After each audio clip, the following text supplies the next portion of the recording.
দর্শক আপনাদের প্রত্যেককে স্বাগত বাংলা ভিশনের বিশেষ আয়োজন পাবলিক পার্লামেন্ট অনুষ্ঠানে। আপনাদের সাথে আছে আমি মাহফুজুর রহমান এবং স্টুডিওতে আজকে আলোচনার জন্য উপস্থিত আছেন জনাব জোনায়েদ সাকি, প্রধান সমন্বয়কারী গণসংহতি আন্দোলন, আছেন ডাক্তার সাখাওয়াত হোসেন সায়ন্ত, সাধারণ সম্পাদক G9, আছেন রাজিকুজ্জামান রতন, সহ সাধারণ সম্পাদক বাসদ, এবং নুরুল হক নূর, সভাপতি গণ অধিকার পরিষদ। আপনাদের চারজনকে স্টুডিওতে স্বাগত।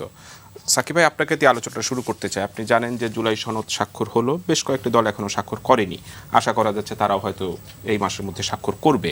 তো এই জুলাই সনদ স্বাক্ষরের পরেও জামাত ইসলাম আজকে নতুন কর্মসূচি দিয়েছে তাদের সমমনার দলগুলোদের নিয়ে পিআর সহ 5টি দাবিতে, এবং তাদের জেনারেল সেক্রেটারি আজকে বলেছেন যে জুলাই সনদ বাস্তবায়নের আদেশ ও গণভোট কখন হবে সে তথ্য সনদে উল্লেখ নেই, এজন্যই আসলে তারা এই আন্দোলনটা করছে। যদিও জামাত ইসলামের এই আন্দোলনকে আজকে নাহিদ ইসলাম একটা স্ট্যাটাস দিয়েছেন যে পিআর আন্দোলন, জামাত ইসলামের কথিত পিআর আন্দোলন একটি সুচিন্তিত রাজনৈতিক প্রতারণা ছাড়া আর কিছুই নয়। আপনিও কি মনে করেন যে এটা আসলে এক ধরনের প্রতারণা, বা নাহিদের বক্তব্য যদি আমি আপনাকে একটু বিশ্লেষণ করতে বলি? ধন্যবাদ সবাইকে, সালাম এবং শুভেচ্ছা। আসসালামু আলাইকুম। নাহিদের বক্তব্য তো আসলে ওরাই ভালো ব্যাখ্যা করতে পারবে। প্রেক্ষাপটে আমরা যতটা জানি, যেহেতু ঐকমত্য কমিশনে আমরা ছিলাম, সর্বশেষ যে বৈঠক হয়েছে সেই বৈঠকে বাস্তবায়ন প্রক্রিয়া নিয়ে যে আলোচনা হয়েছিল, যে জুলাই জাতীয় সনদ বাস্তবায়ন প্রক্রিয়া আদেশ এইরকম একটি আদেশের মতো আসবে, যেখান থেকে একটা গণভোটের বিষয়ে একটা জায়গা হবে, এবং সেই গণভোটের সিদ্ধান্তের দুটো ক্ষমতা গণভোটের মধ্যে দিয়ে জনগণ আগামী পার্লামেন্টকে দেবেন। তার আগে গণভোটের মধ্য দিয়ে এই যে জুলাই সনদটা যেটা হচ্ছে সেটা জনগণ একভাবে অনুমোদন করবেন, হ্যাঁ না ভোট মধ্য দিয়ে। এবং এই জুলাই জাতীয় সনদের মধ্যে ঐকমত্যের অংশ আছে, ভিন্নমতের অংশ আছে, এবং সেই বিষয়ে নানান আলোচনার পরে এটা মোটামুটি একটা জায়গা তৈরি হয়েছিল যে ভিন্নমতের অংশ বাস্তবায়নের পদ্ধতিগত দিকটা হচ্ছে যে ভিন্নমত গুলো যারা যারা নোট অফ ডিসেন্ট দিয়েছেন তারা সেগুলো তাদের ইস্তেহারে কিংবা ম্যানিফেস্টোতে উল্লেখ করবেন, এবং যে দল জনগণ কর্তৃক বিজয়ী হবে অথবা সংখ্যাগরিষ্ঠতা পাবে তারা যখন পার্লামেন্টে যাবেন সেই পার্লামেন্টে তাদের প্রস্তাবটা হয়তো প্রাধান্য পাবে। যদি কেউ 2/3 সংখ্যাগরিষ্ঠতা না পায় তখন পার্লামেন্টে সেটা আলাপ আলোচনার মধ্য দিয়ে যতদূর যায় সেখানে যাবে। আর ঐকমত্য অংশ তো সবার জন্যই ওটা প্রযোজ্য, সকলেই অঙ্গীকারাবদ্ধ। কিন্তু এই জুলাই সনদটা এক ধরনের আইনি বাধ্যবাধকতা পাবে আগামী আইনসভার জন্য, যে এটা তারা বাস্তবায়ন করবে। আরেকটা হচ্ছে যে জনগণ জুলাই জাতীয় সনদের ভিত্তিতে আগামী সংসদকে কিংবা আইনসভাকে একটা কনস্টিটিউয়েন্ট পাওয়ার কিংবা সংবিধান তৈরির যে ক্ষমতা মানুষ দেয় সেই জায়গা থেকে একটা মৌলিক সংস্কারের ক্ষমতা দেবে। অর্থাৎ এই জুলাই সনদের ভিত্তিতে আগামী সংসদ মৌলিক সংস্কার করতে পারবে। তারপরেও তো একটা গণভোটের প্রয়োজন হবে মনে হয়। পরেরটা এখানে প্রাসঙ্গিক, আপাতত না। পরেরটা তো একটা ওই যদি হয়ও সেটা যেহেতু অনেকগুলো অংশ আছে, যে অংশগুলোতে গণভোট করার জন্য বিদ্যমান সংবিধানে একটা অনুচ্ছেদে আছে, কাজে সেই অনুযায়ী সেটা একটা পরবর্তীতে একটা বাধ্যবাধকতার ব্যাপার হবে। সেইটা এখানকার আলোচনার খুব জরুরি বিষয় না। মূল আলোচনা হচ্ছে যে এই গণভোট হবে, গণভোট থেকে দুটো ক্ষমতা পার্লামেন্টকে দেওয়া হচ্ছে। একদিকে এই কনস্টিটিউয়েন্ট পাওয়ার, অন্যদিকে সেটা 5 বছরের জন্য যে চালাবে। আর জুলাই জাতীয় সনদের অনুমোদন হবে, এবং সেইখানে যেহেতু ভিন্নমত আছে, ভিন্নমত সহ একটা প্যাকেজ, ভিন্নমত বাস্তবায়নের পদ্ধতিটাও পরিষ্কার করা আছে, যে যারা তাদের এই সময় জামাত এখন এখানে এটাতে প্রায় সবাই একমত হয়েছিলেন। এখন একটা বিতর্ক তৈরি হয়েছে যে এই যে আদেশ কিংবা অধ্যাদেশ যেটাই হবে সেইটার আসলে সেটা কিভাবে হবে, আসলে কার মাধ্যমে এটা হবে, যেটা এখন পরবর্তীকালে এনসিপি দাবিনামায় যেটা এসছে, যেটা প্রধান উপদেষ্টার বিশেষ আদেশে হবে, সেইটার সোর্স অফ পাওয়ার কি, আর এই আদেশের ক্ষেত্রে আমাদের যে অবস্থানটা ছিল সেখানে আমরা একটা জায়গা বলার চেষ্টা করেছিলাম যে একটা পদ্ধতিগত দিক হচ্ছে যে আপনি বিপ্লবী একটা ডিক্রির দিকে যেতে পারেন, অর্থাৎ সেই সময় সংবিধান আপনি হয় বাতিল করে দেন অথবা স্থগিত করে দেন, তারপরে একটা বিপ্লবী ডিক্রির মাধ্যমে আপনি দেশ পরিচালনা করতে পারেন। আরেকটা হচ্ছে না, আপনি সংবিধানের কাঠামোর মধ্যেই আপনি দেশ পরিচালনা করছেন। আমরা যে পথে গিয়েছি সেটা মানে 5 থেকে 8 তারিখের মধ্যে, বিশেষত 6, 7, 8 এই 3 দিনের মধ্যে আলোচনার ভিত্তিতেই তো তারা গিয়েছেন। যারা এই আলোচনা করেছেন তার সাথে এনসিপির এখন যারা নেতৃত্ব, তারা যেহেতু সেখানে যুক্ত ছিলেন এবং তারাই মন্ত্রিসভা মানে উপদেষ্টা পরিষদে গিয়েছিলেন, তারা সেটা ভালো জানেন। যারা আমরা অভ্যুত্থানে অংশগ্রহণকারী রাজনৈতিক দল ছিলাম, আমাদের অনেকের সাথে কিন্তু সেই প্রক্রিয়া আমরা যুক্ত ছিলাম না, আমাদের সাথে আলোচনাটাও ঠিকমতো হয়নি। ফলে আমাদের মতামত যে পথে হোক না কেন সেটা তখন আমাদের জানানোর সুযোগ ছিল না, কিন্তু আমরা সেটা মেনে নিয়েছি যেহেতু একটা গণতান্ত্রিক উত্তরণের দিকে আমাদের আগ্রহের জায়গা ছিল।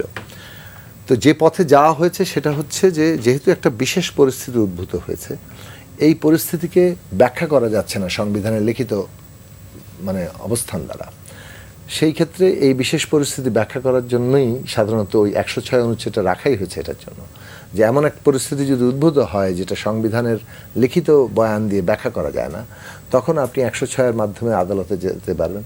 আদালত কোনো বিষয়ে আপনাকে একটা পরামর্শ দিলে আপনারা সেই পথেই হেঁটেছেন। তাহলে তার মাঝখানে যেটা দাঁড়াচ্ছে যে পথটা নেওয়া হয়েছে সেটা একদিকে যেমন একটা বিশেষ পরিস্থিতিকেও এক স্বীকৃতি দেয়, অন্যদিকে আপনি ওইটার মাধ্যমে আবার এক ধরনের সংবিধানকেও সাথে নিয়েছেন। ফলে আপনি এই যে বিশেষ অবস্থাটা, সেইটার ধারাবাহিকতাতেই আপনার এই আদেশ অধ্যাদেশ জায়গাটা তৈরি হতে পারে এবং তার ভিত্তিতে গণভোট এবং আগামী পার্লামেন্টে মানে পুরো সংস্কারটা করা এবং সেটার মধ্য দিয়ে আমাদের গণতান্ত্রিক তো সেই জায়গাটাতে মৌখিকভাবে একমত, আমি শেষ করে ফেলতেছি, মৌখিকভাবে একমত হয়েছিল, কিন্তু এটার যে লিখিত রূপটা কি হবে সেই বিষয়ে তখনও আর শেষের সময় ছিল না। ফলে লিখিত রূপটা তৈরি করার বিষয়ে তারা মানে সরকারকে একটা জানাবেন। আমি ব্যক্তিগতভাবে আমি যদি বলি, আমি শেষ পর্যন্ত যেখানে উপস্থিত ছিলাম আমাদের পক্ষ থেকে আমি দাঁড়িয়ে বলেছিলাম যে এইটা নিয়ে আলোচনা করার যদি প্রয়োজন পড়ে তাহলে সেটা যাতে আমরা করতে পারি, সে কারণে আজকেই কমিশন শেষ হয়ে গেল এইরকম জায়গাটা যাতে না থাকে। এবং পরবর্তীকালে আরও আলাপ আলোচনা হয়েছে এবং সেই ধারাবাহিকতাতেই 15 দিন সময় কিন্তু বর্ধিত হয়েছে। ফলে এটা আলোচনার সুযোগটা ছিল। এখন এই জায়গাতে ধরেন জামায়াত ইসলামী, এখন আপনি যে প্রশ্ন করেছেন আমি আসলে উত্তর দেওয়ার আগে এত প্রেক্ষাপট আমি আবারও আসবো, আমি প্রশ্নটার উত্তর দেব, আমি এই জায়গায় আসবো। আমি একটু রতন ভাই আপনার কাছে জানতে চাই নাহিদ ইসলামের স্ট্যাটাসটা নিয়ে আমি আপনাকে একটু জানতে চাই।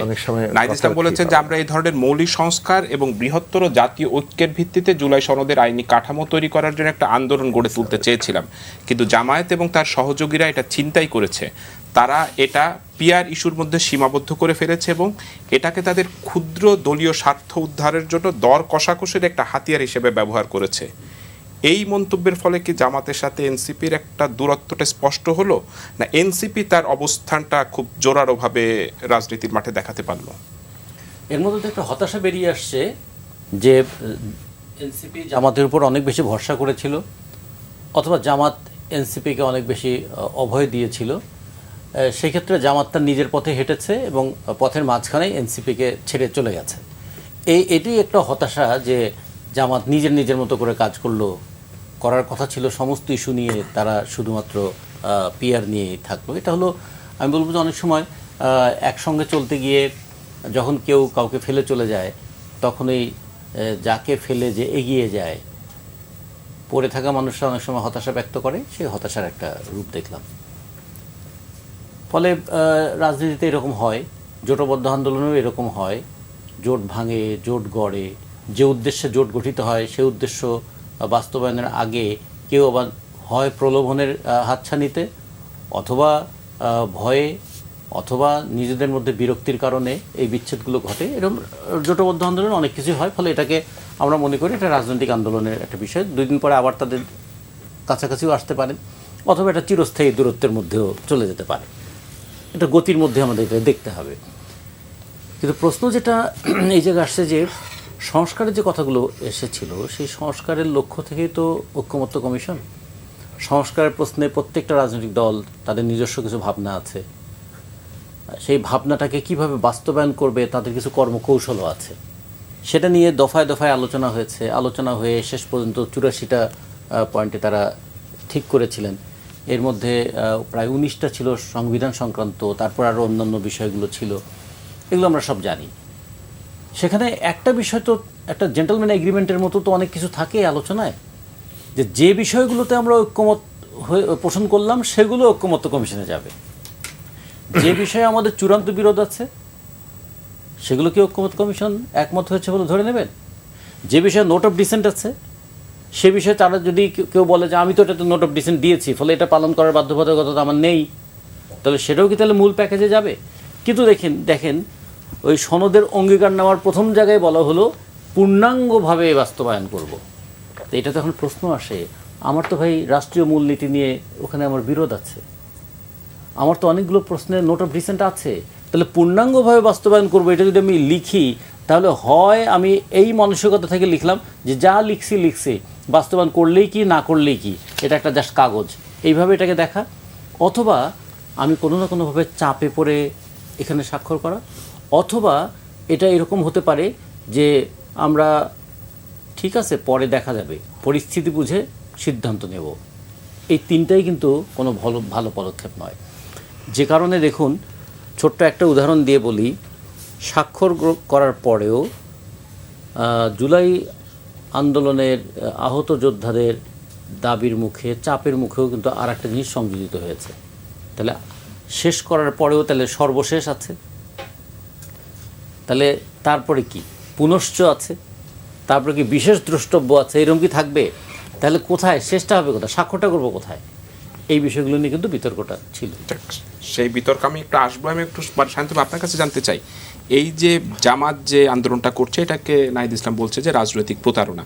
আপনার মনে হয় যে জুলাই সনদ স্বাক্ষরের পরে জামাত মানে স্বাক্ষর করলো, এরপরে এনসিপি এখনো স্বাক্ষর করেনি, এই জামাতের স্বাক্ষরের ফলে এই দুইটা দলের ভিতরে একটা মানে অনৈক্য বা বিরোধ তৈরি হলো?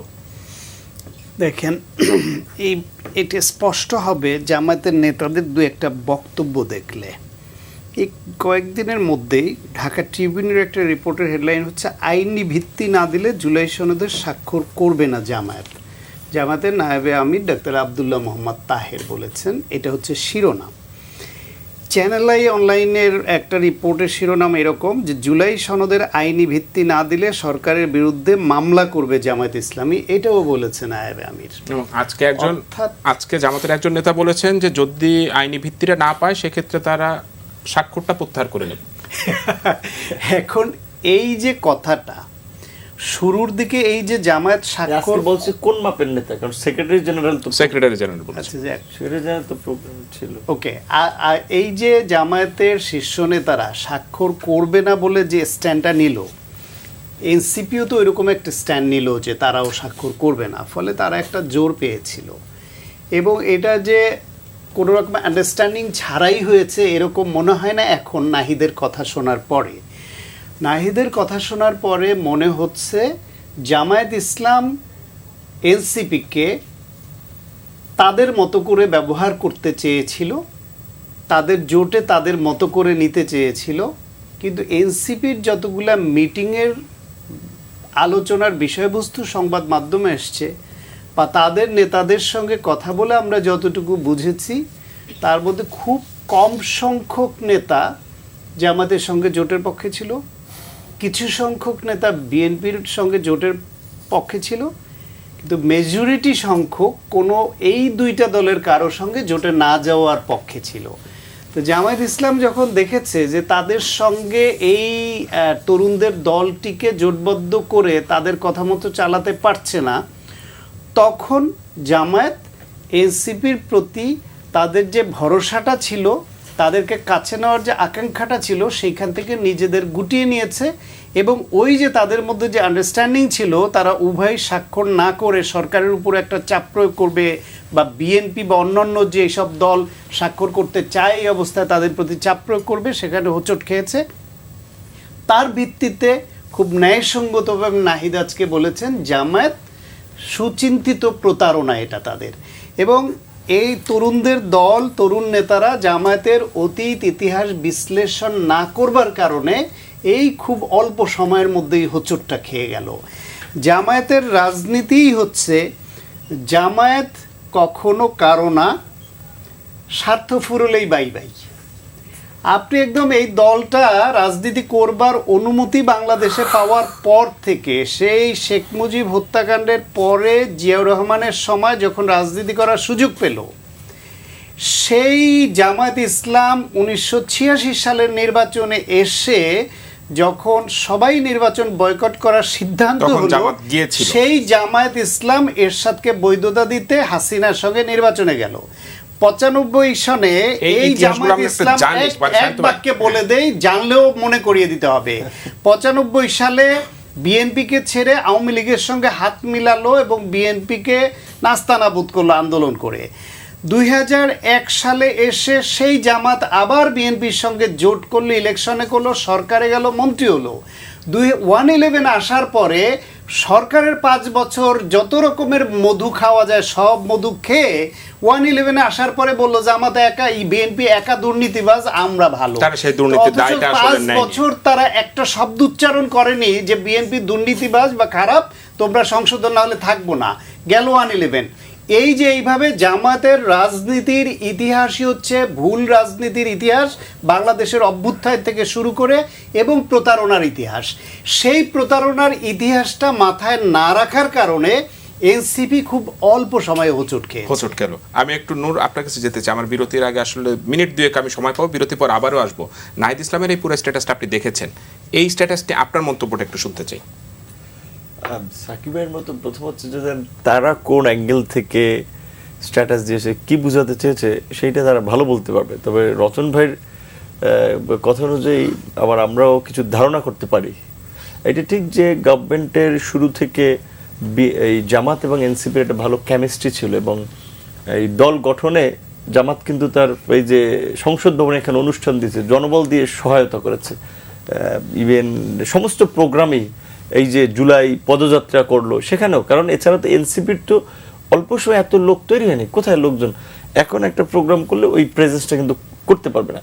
এবং ছাত্র শিবির বা জামাত কিছুটা দূরত্ব মেনটেন করাই কিন্তু এই যে ডাকসু রাকসু চাকসু নির্বাচনে এই ধরেন এই এত অল্প সময়ের মধ্যে এইরকম একটা অভ্যুত্থানের লিডিং বলা চলে নেতৃবৃন্দ, তাদের সংগঠন, তাদের ছাত্র সংগঠন কোথাও কিন্তু এইভাবে উল্লেখযোগ্য একটা পদে জয়লাভ করে নেই।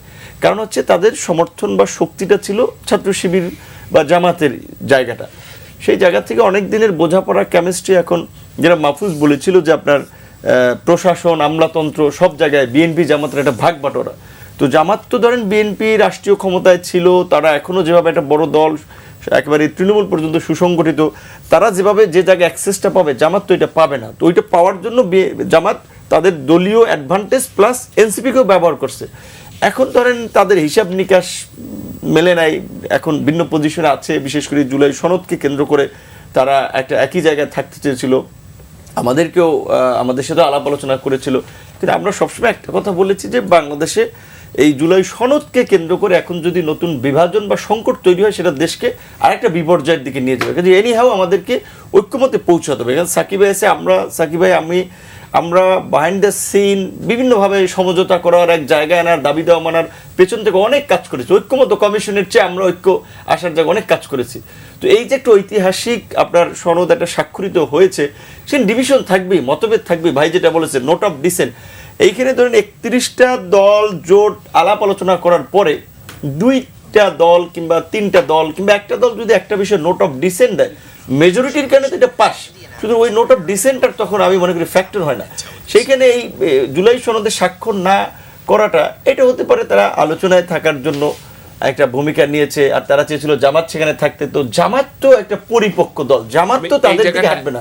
জামাত সাকিব ভাই, বিরতির আগে আপনি আলোচনা করছিলেন জুলাই সনদের কিছু বিষয় নিয়ে, এই যে পিয়ার নিয়ে যে আন্দোলনটা, এই আন্দোলনটাকে আসলে যৌক্তিক হচ্ছে? কারণ আমরা তো নিম্নকক্ষে পিয়ার নিয়ে আলোচনার আসলে সুযোগ কি এখন রয়েছে? দেখুন, এই যে একটা কথা নাহিদের দিক থেকে এসছে যে এটা কি আসলে একটা দর কষাকষি ছিল কিনা। এখন দর কষাকষি তো আপনি অনেক বিষয়ে করতে পারেন, তাই না? একটা দর কষাকষি বোঝা যাচ্ছিল যে নিম্নকক্ষে পিয়ারের দাবি করে উচ্চকক্ষে পিয়ারটা আদায় করা, এটা একটা কেউ মানে ডাইরেক্টলি বলতে পারেন। এখন প্রশ্নটা হচ্ছে যে যদি আপনি ঠিকঠাক মতো মনোযোগ দেন, একটা ইউনিটারি সিস্টেম, মানে যেখানে প্রাদেশিক ব্যবস্থা আছে সেখানে এমনিতে উচ্চকক্ষ তৈরি হয়, কারণ প্রাদেশিক ব্যবস্থা ওই প্রাদেশিক প্রতিনিধিত্বের জন্য একটা উচ্চকক্ষ কিংবা আরেকটা সভার দরকার পড়ে। কিন্তু একটা ইউনিটারি সিস্টেমে যখন আপনি মানে এককেন্দ্রিক ব্যবস্থার মধ্যে আপনার নিম্নকক্ষ আছে, সেখানে যখন আপনি উচ্চকক্ষ তৈরি করেন তখন আসলে পিয়ার ব্যাপারটা উচ্চকক্ষে যেতে পারে, কারণ নিম্নকক্ষে পিয়ার হলে যা হতো ওটাকে ভেঙে আপনি উচ্চকক্ষে করছেন, ফলে উচ্চকক্ষে পিয়ার হয়ে গেলে এবং আপনি উচ্চকক্ষ মেনে নিলে নিম্নকক্ষে পিয়ারের দাবিটা আর প্রাসঙ্গিক না। সেই কারণে আপনি যখন উচ্চকক্ষ মেনে নিছেন এবং উচ্চকক্ষে পিয়ার দাবি করছেন, তখন সেই নিম্নকক্ষে পিয়ার দাবিটা খুবই মানে একটা মানে কি বলে যে এইটা খুব কনফিউজিং, এটা একটা বলা চলে যৌক্তিকভাবে এটা দাঁড়ায় না। সেই জায়গা থেকে জামাত ইসলামী, যেটা আবার এজেন্ডাও না মানে ঐকমত্য কমিশনের, তখন যারা এই নিম্নকক্ষে হঠাৎ করে পিয়ারের দাবিতে তারা আসলে চলে যান, উচ্চকক্ষ দ্বিকক্ষবিষ্ট পার্লামেন্টের মেনে নিয়ে, তখন পুরো আন্দোলনটা আসলে কিসের জন্য হচ্ছে সেটা নিয়ে একটা কনফিউশন তৈরি হয়। একদিকে তো আলোচনায় আছেন আপনি, আবার বেরিয়ে আলোচনা আন্দোলন কেউ করতে পারে, কিন্তু আপনি আসলে জনমত তৈরি করছেন দর কষাকষির জন্য কিনা সেই প্রসঙ্গটা আসলে আসতে পারে। এখন মুশকিল হচ্ছে যে এনসিপি যে বক্তব্য রাখছে সেখানে এটা ঠিক হতে পারে যে নাহিদের এই বক্তব্য, যেটা অনেকেই মনে করছেন যে হ্যাঁ জামাতের সাথে তাদের যে সম্পর্কের ব্যাপারটি জনমনে আলোচনা হয়েছে, সেটা একটা তাদের স্পষ্ট পার্থক্য তৈরি করার জন্য তারা এই পজিশনটা তারা জানিয়েছেন। অথবা এটাও হতে পারে যে আসলে তারা ভেবেছিলেন যে এই মানে স্বাক্ষর না করার বিষয়ে তাদের যে এখনকার অবস্থান, তারা যে দাবিগুলো করছেন সেটার সাথে জামাত তাদের সাথে সহায়তা করবে, সেটা না করার কারণেও তারা এটা করতে পারেন। কিন্তু দেখুন, আমি বরং অন্য জায়গায় যাব। আমি আবার শুরুতে কেন এই কথাগুলো বলেছিলাম যে বিপ্লবী পথে যদি আপনি যান তখন আপনাকে সংবিধান স্থগিত করতে হয়। এখন আপনি এইরকম সময়ে এসে যদি একটা বিপ্লবী প্রস্তাবনা করেন যে হ্যাঁ সংবিধান স্থগিত করার মতো অবস্থার সৃষ্টি করতে হবে, তাহলে কিন্তু এই পর্যায়ে এটা কি ঐকমত্য হবে না, কিন্তু এটা গ্রহণ করার মতো জায়গাতে নাই। তাহলে এই বাস্তবতাটা তৈরি করার কিন্তু, যেমন জামাত ইসলামের প্রথম প্রস্তাবে আমরা যেটা বলেছিলাম যে আপনারা যে এই যে constitutional order, provisional constitutional order প্রস্তাব করছেন, এটা তো প্র্যাকটিক্যালি আসলে বর্তমান সংবিধানের কে প্রায় স্থগিত করে ফেলে। তার মানে আপনি একটা রেভলিউশনারি ডিক্রি জারির জন্য বলছেন।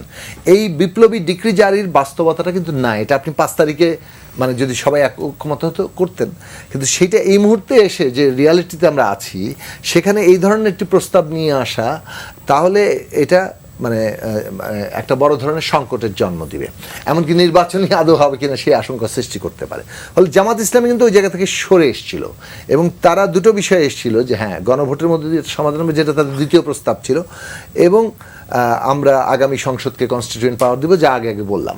এমনকি সর্বশেষ বক্তব্যে হামিদুর রহমান আজাদ সাহেব তিনি কিন্তু এই জায়গাটা পরিষ্কার করেছিলেন যে হ্যাঁ ভিন্নমতের মীমাংসা ওই প্যাকেজে হবে, প্যাকেজের মধ্যে দিয়ে হ্যানা হবে এবং ভিন্নমতের মীমাংসা জাতীয় নির্বাচনে হবে। ফলে যেটা একটু আগে রতন ভাই বললেন যে পূর্ণাঙ্গভাবে বাস্তবায়ন করা, এটা কিন্তু আসলে ভিন্নমতের মীমাংসা করে ফেলে না। আমি আবার শেষ করি, আবার বলি, যখন আসেন নোট অফ ডিসেন্টটা মানে কি, আপনার এখানে ওই লেখা আছে ধরুন 84, 80 মানে পয়েন্ট, এই পয়েন্টগুলো আপনার যতগুলো পয়েন্ট লেখা আছে, যেখানে যেখানে নোট অফ ডিসেন্ট আছে সেখানে কিন্তু নোট অফ ডিসেন্ট লেখা আছে কারা কেন দিয়েছে, এবং এটা বাস্তবায়নের পদ্ধতিটা কিন্তু ওইটাই যে জাতীয় নির্বাচনে আপনার যে জায়গাটা হবে সংখ্যাগরিষ্ঠতা প্রাপ্তির মধ্য দিয়ে। এখন ওইটা যখন থাকে আপনি তখন আর পূর্ণাঙ্গ বাস্তবায়ন বলতে বোঝায় ওই নোট অফ ডিসেন্টের বাস্তবায়ন ওইভাবেই, পূর্ণাঙ্গ বাস্তবায়ন বলতে বোঝায় না যে আপনার নোট অফ ডিসেন্ট জিনিসটা নাই। এখন এনসিপির সর্বশেষ দাবির মধ্যে এই জিনিসটা কিন্তু আছে যে যদি আপনি ভিন্নমতের ক্ষেত্রে মানে গণভোটে যদি হ্যাঁ হয়ে যায় তাহলে ভিন্নমত বলে আর কি না বলে আর কিছু থাকছে না, মানে it is everything is being accept. তার মানে ভিন্নমতটা আসলে অকার্যকর হয়ে যাচ্ছে, নোট অফ ডিসেন্ট অকার্যকর হয়ে যাচ্ছে গণভোটের মধ্যে দিয়ে। এটা তো হওয়ার কথা না, গণভোট দিয়ে তো আপনি ভিন্নমত মীমাংসা করতে পারেন না, সেইটার বিষয়ে কোনো ঐকমত্য হয় নাই। আর এখানে পার্লামেন্ট ছাড়া সংবিধানের প্রশ্ন ফয়সালা করার ব্যাপারেও কোনো ঐকমত্য হয় নাই। কাজেই ঐকমত্যের যে জায়গাটা ছিল যে পার্লামেন্টই সংবিধানের ফয়সালা করবে এবং আমরা পার্লামেন্টকে সেই ক্ষমতা দেব গণভোটের মাধ্যমে, গণভোটের মাধ্যমে এটা আমরা অনুমোদন করব। ফলে ইভেন পূর্ণাঙ্গ বাস্তবায়ন করলেও ভিন্নমতের মীমাংসা হচ্ছে না। 1, 2 হচ্ছে যে আপনি যার ফলে আমি যেটা দেখতে পাচ্ছি আমরা সেটা হচ্ছে যে জামাত ইসলামের প্রাথমিক প্রস্তাবের জায়গাতে সাথে এনসিপির এখনকার প্রস্তাবের জায়গার একটা প্রশ্নে মানে মিল আছে।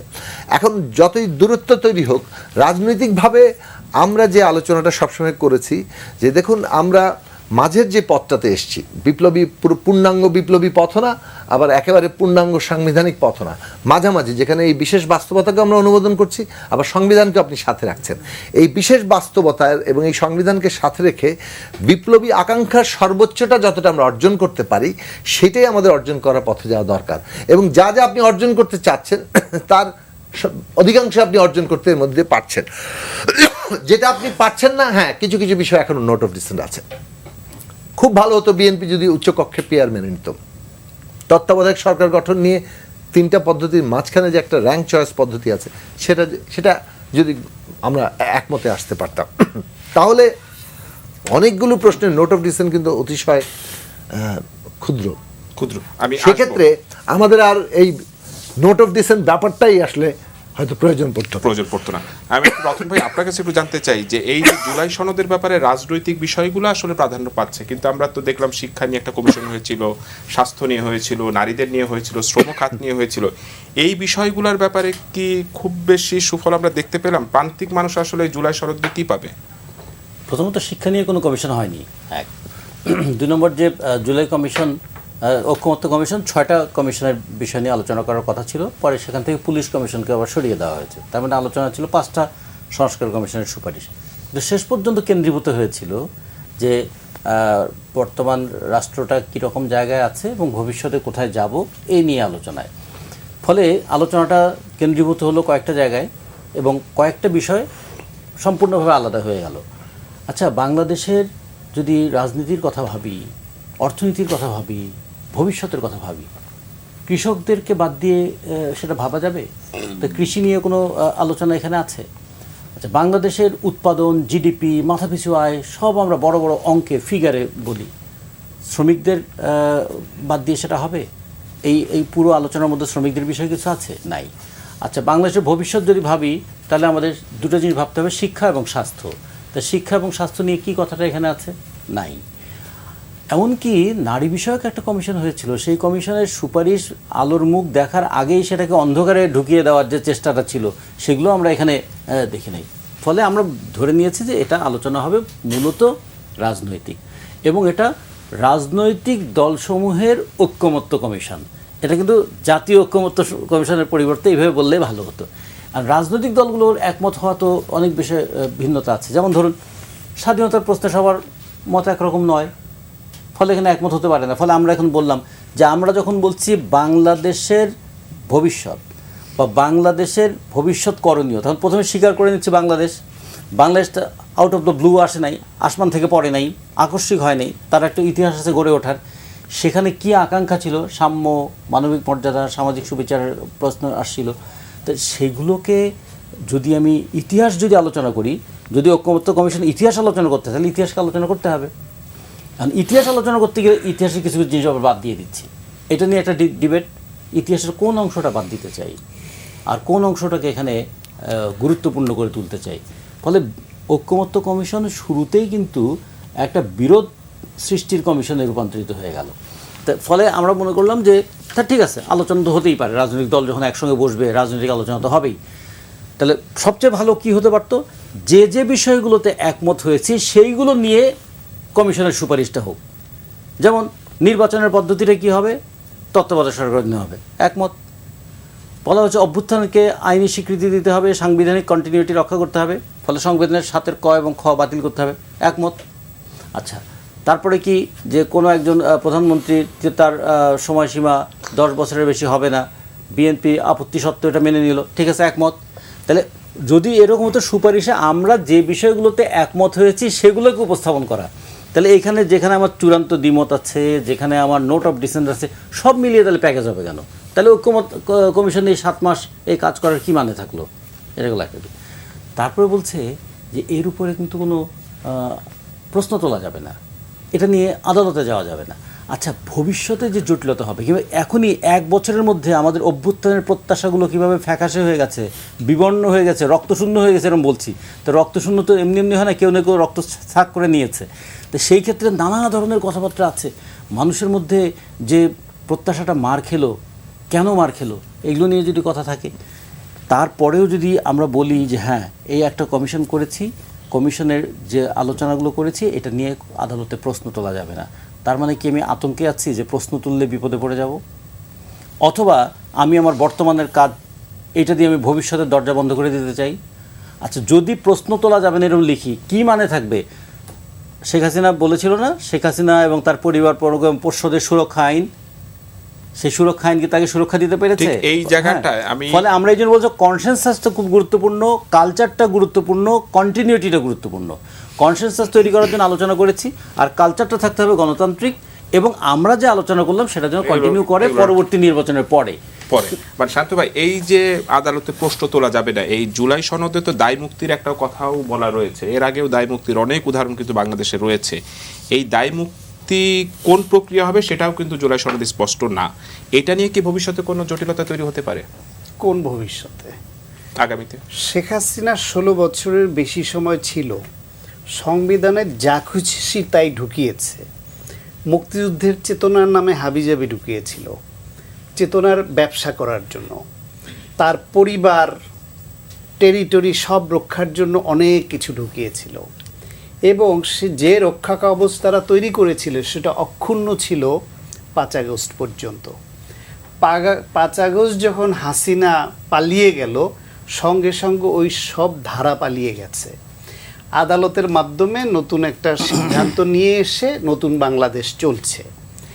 এখন যা হচ্ছে তা আগের সংবিধান মোতাবেক যেহেতু হচ্ছে না অনেক কিছুই, ফলে এইটা বৈধতা অবৈধতার মিশ্রণের একটা সময় চলছে।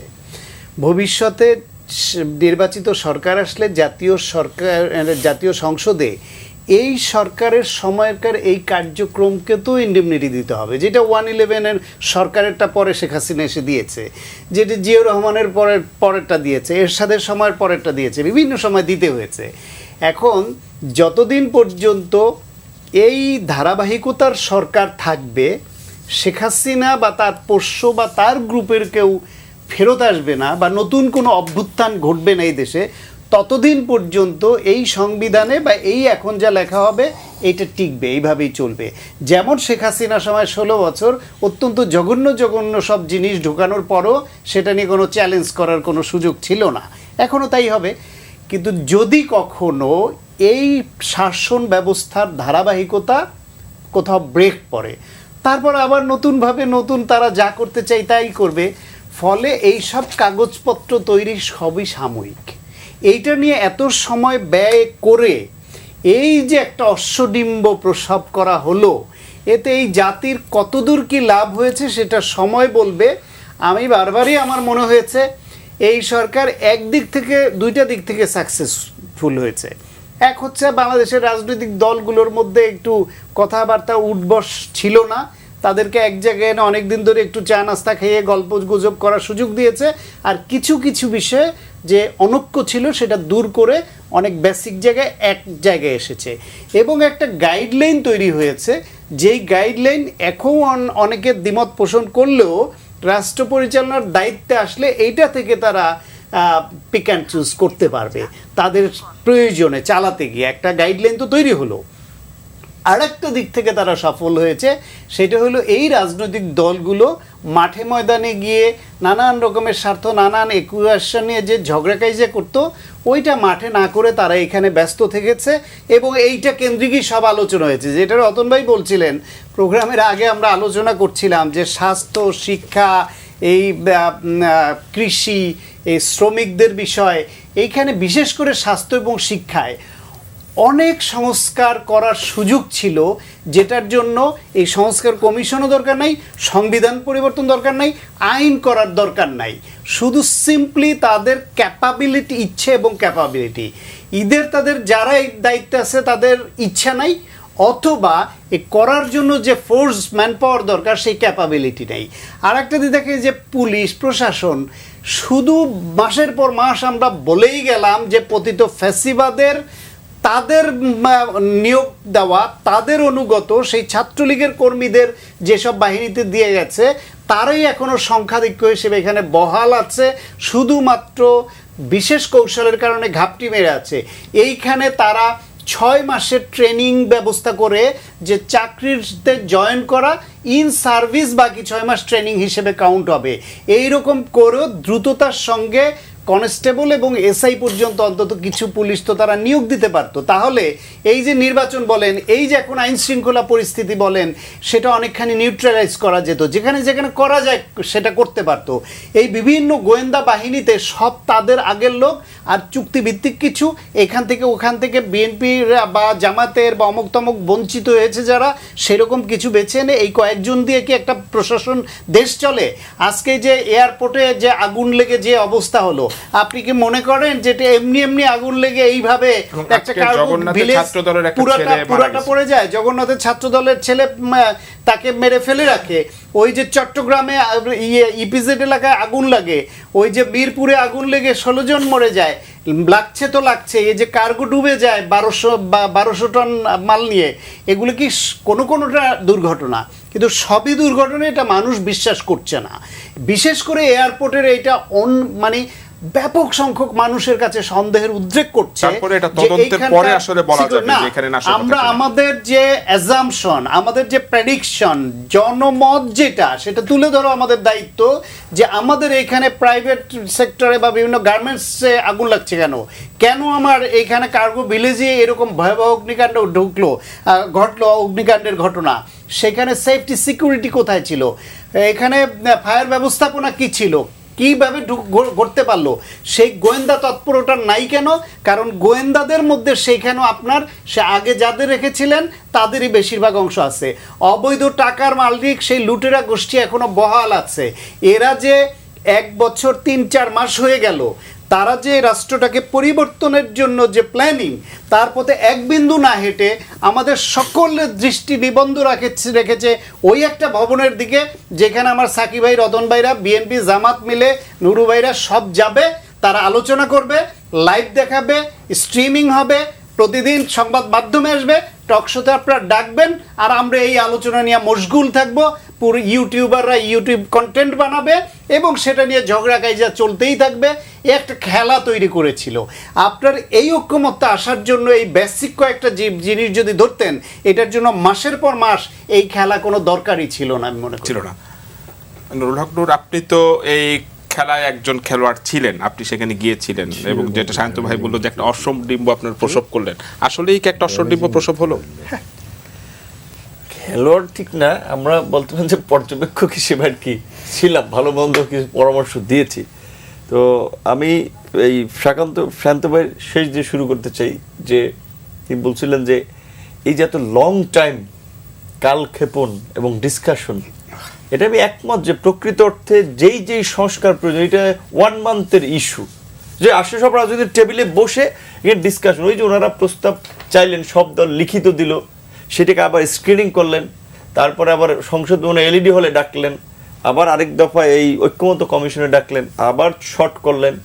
তো সব দলকে একসাথে ডেকে স্টেক হোল্ডারদেরকে আপনি মডারেটর টেবিলে থেকে আলোচনা হতো যে পুলিশ সংস্কারের জন্য প্রত্যেক দলের প্রস্তাব কি বলেন, ওইখানে বসেই সেটেল হয়ে যাবে পুলিশ সবার প্রস্তাব আপনারা শুনছেন, আমরা এটা গ্রহণ করতে চাই, শেষ।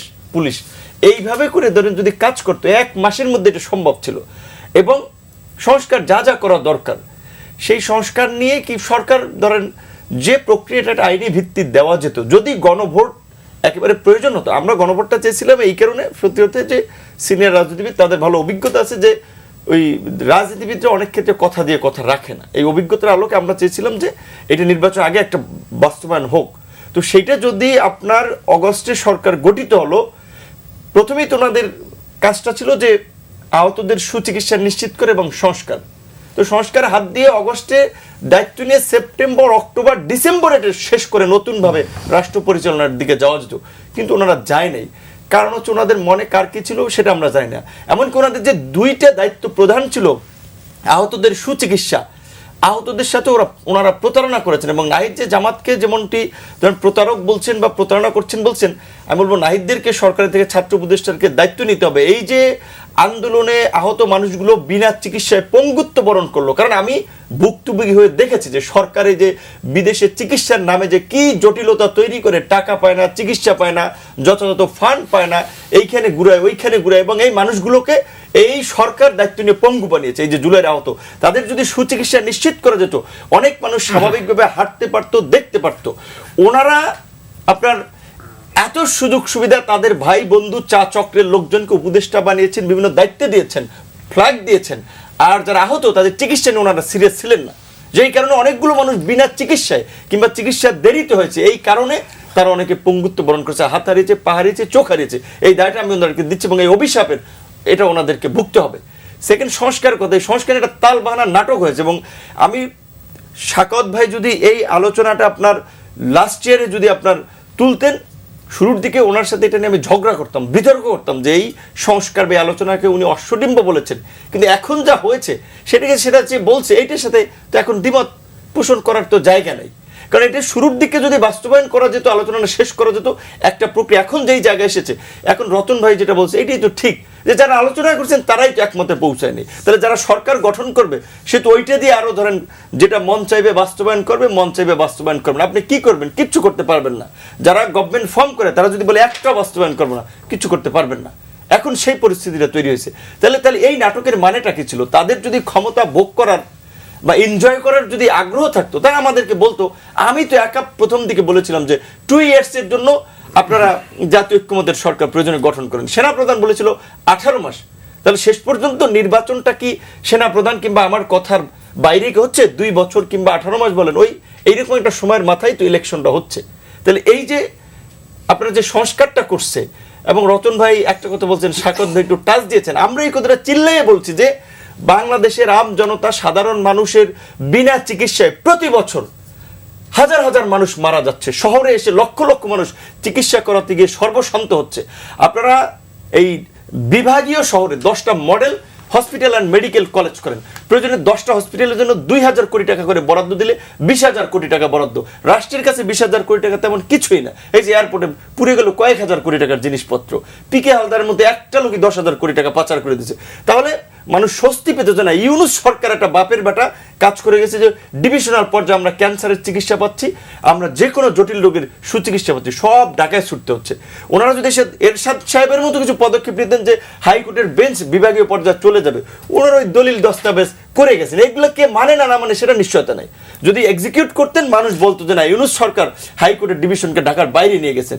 সবচেয়ে যেই কারণে রাষ্ট্র যে ফ্যাসিবাদের জায়গা আসলো, যেই লুটেরা ব্যবসায়ী, সাংবাদিক বলেন, আপনার রাজনৈতিক বলেন, সেই মাফিয়া গোষ্ঠীকে নির্মূল করার জন্য যদি কিছু পদক্ষেপ নিতেন, নেন না। একটা মাফিয়া শিল্প গোষ্ঠী, সেটা বসুন্ধরা বলেন, এস আলম বলেন, নাবিল গ্রুপ বলেন, এই যে সমস্ত প্রতিষ্ঠান বলেন, একটা গ্রুপের বিরুদ্ধে ব্যবস্থা নিয়েছে। বিভিন্ন উপদেষ্টারা এদের কাছ থেকে কমিশন নিয়েছেন, কেউ ডলারে নিয়েছেন, কেউ ক্যাশে নিয়েছেন, ছাত্র নেতারা নিয়েছেন, সবাইকে প্রোটেক্ট করেছেন। তো ওনারা দুর্নীতির বিরুদ্ধে কি পদক্ষেপটা নিলেন? শিক্ষার কথা যদি বলেন, আমরা ভেবেছিলাম এইরকমের একটা সেট আপ টিম, ডক্টর ইউনূসের মতো একজন আন্তর্জাতিকভাবে জ্ঞানী গুণী এত এক্সপিরিয়েন্স মানুষ, উনি এসে প্রথম এই দেশকে এগিয়ে নেওয়ার জন্য শিক্ষায় হাত দেবেন, শিক্ষা ব্যবস্থাকে ঢেলে সাজাবেন। সেট আপ মানে আপনি কি যে উপদেষ্টা বা যে ক্যাবিনেট হয়েছে এটা খুব ভালো সেট আপ বলছেন? না, আমি বলছি এখানে কিছু তো লার্নেড ম্যান দেশের বিভিন্ন প্রতিষ্ঠান বাইরে আন্তর্জাতিক পরিসরে কাজ করে এসেছে। কাজে ওনারা তো জানে একটা দেশকে এগিয়ে নিতে হলে, এই যে সিঙ্গাপুরের মতো একটা ছোট্ট দেশ শুধুমাত্র তার পানিপথকে ব্যবহার করে আপনার আজকে বিশ্বের মধ্যে একটা উন্নত রাষ্ট্র। তো আজকে আমরা ওভার পপুলেটেড একটা কান্ট্রি, এইখানে যদি একটা সুস্থ জনগোষ্ঠী গড়ে তোলা না যায়, শিক্ষিত, সচেতন এবং তাদের কর্মসংস্থান যদি সৃষ্টি করা না যায়, তাহলে তো এই দেশ কখনোই একটা পর্যায়ে নিয়ে যাওয়া সম্ভব না। ইউনূস সাহেবের যে কানেক্টিভিটি, তিনি যদি ধরেন মিডল ইস্ট থেকে শুরু করে আমাদের যে শ্রমবাজার, এই সমস্ত দেশ সফর করে জিয়াউর রহমানের মতো সৌদির সাথে, মিডল ইস্টের সাথে, চায়নার সাথে যেভাবে সম্পর্ক বিল্ড আপ করছিল, যদি বলতেন যে আমার দেশের এই জনসংখ্যা কিছুটা আপনারা নেন, কাজে লাগান, আমরা আর্থিকভাবে এগিয়ে যেতে পারতাম, রেমিটেন্সের দিকে এগিয়ে যেতে পারতাম, বেকারত্ব কিছুটা নিরসন করতে পারতাম। তো মালয়েশিয়া শ্রমিক পাঠানোর জন্য নতুন নতুন চুক্তি কবে পাঠাইবে? এই এক বছরে আনোয়ার ইব্রাহিম ডক্টর ইউনূসের বন্ধু তো পারছে যে মালয়েশিয়াতে দীর্ঘদিন যে হ্যাঙ্গিং অবস্থায় ছিল শ্রমবাজার, সেটা ওপেন করতে। শিক্ষা ব্যবস্থায় কোনো পরিবর্তন করছে? আমরা ভাবছিলাম যে অন্তত শিক্ষা ব্যবস্থাটা আমূল পরিবর্তন আসবে, যারা কারিগরি থেকে শুরু করে প্রয়োজনীয় শিক্ষা ব্যবস্থার সংস্কার।